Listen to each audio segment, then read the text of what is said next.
Okay, now these stories are much more happy days back in the mid '90s, and I'll begin telling my tales of starting there from now. Okay, this is the start of the story. Afterward, I might regale you with some harmonica playing.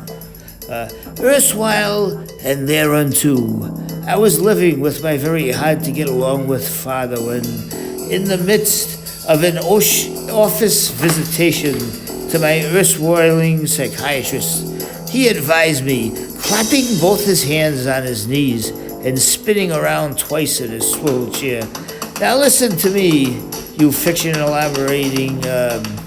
There's a new job opening any day now on Gano Street, where there is a flower shop situated right next door to an Italian restaurant, a family restaurant where within trapeze artists-like waiters and waitresses float to and fro the fluffy hairdoed restaurateurs, holding trays of various and varied pasta of every fine fettled form. I want you, Mr. Big Shot, to get off the microcosmic pot and fill out a form for part-time employment.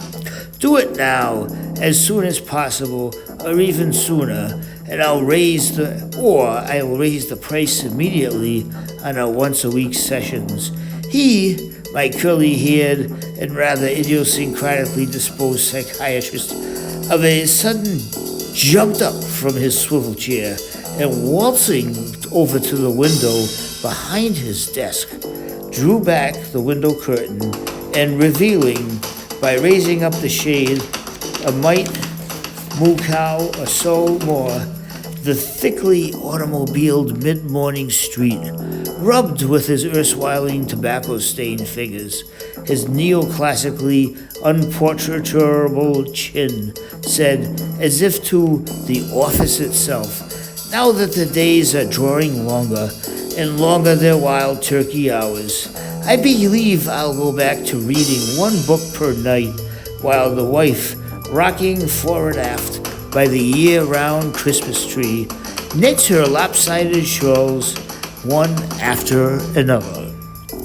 What kind of books? I asked his window-siding, long-time brided, and bipartisan diversified self. Are you going to read? Is that any of your business, you unenlightened little tramp? He chortled, hands on hips.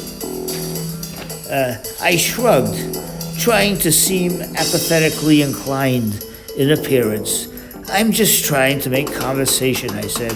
I'm reading books about building model airplanes and out of used chopsticks.